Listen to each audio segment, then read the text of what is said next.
it's worth noting that these two teams did play 4 times this season, but you can kind of throw the rest of the matchups out. This was the only matchup that really mattered. You had 2 times where Kyrie and KD were still on the roster against Philadelphia. I mean, you could really just throw that out the window because the Brooklyn Nets got a whole new team at the trade deadline, and then they did play the last week of the regular season, but nobody really played, at least none of the key guys. So we had one game to kind of focus on from these two teams in the regular season. Brooklyn Nets, Philadelphia 76ers. It's our first time doing this for this postseason. We're going to do a prediction, and we're going to discuss who I believe to be the most important pieces of said series. So I'm going to tell y'all what I got. Please let me know your predictions in the comment section.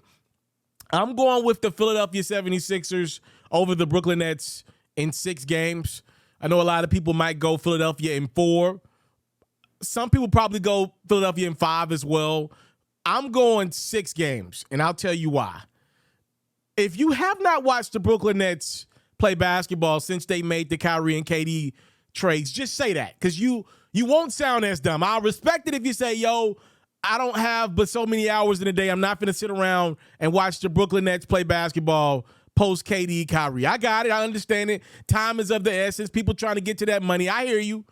Because if you actually watch the Brooklyn Nets play, you would see 2 different teams.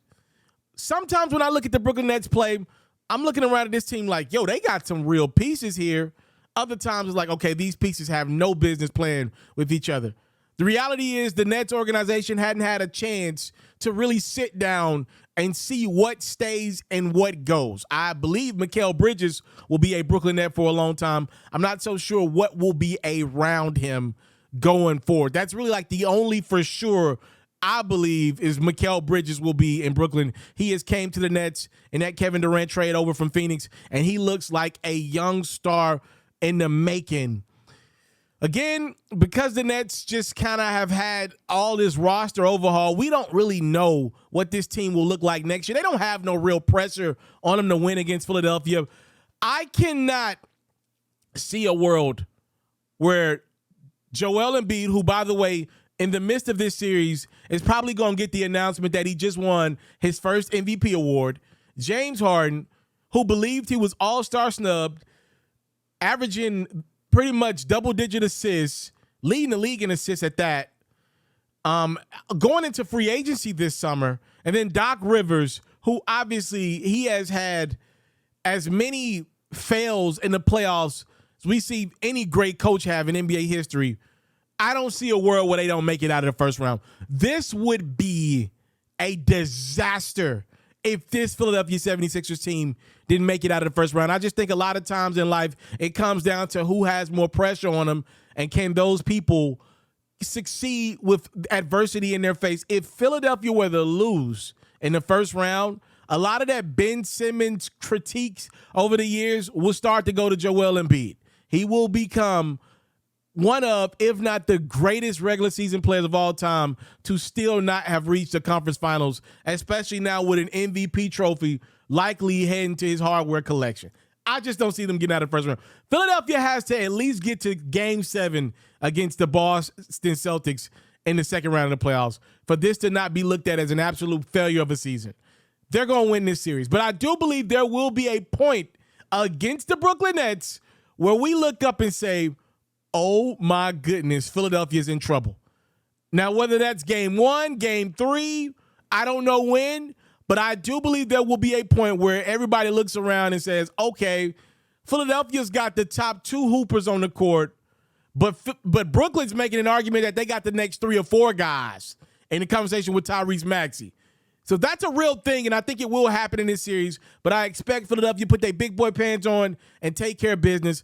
My key players in this series are Spencer Dinwiddie, just because I think Spencer over the last couple years, he doesn't get enough credit for finding a way to be the 3rd best player in the series, meaning you got the 2 stars, 1 per team. But then somewhere along the line, Spencer Dinwiddie comes in and becomes the 3rd best player in a series, and that's important. If you look at that Luka Doncic-led destruction of the Phoenix Suns last year, in the second round of the playoffs, if you look back, the 3rd best player in that series was Spencer Dinwiddie. It was Luka, then Devin, then Spencer.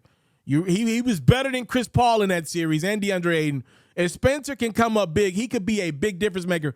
Can he fool around and be better than James Harden in this series? I think it's clear as day Joel Embiid is the best player in this series. Nobody's arguing that.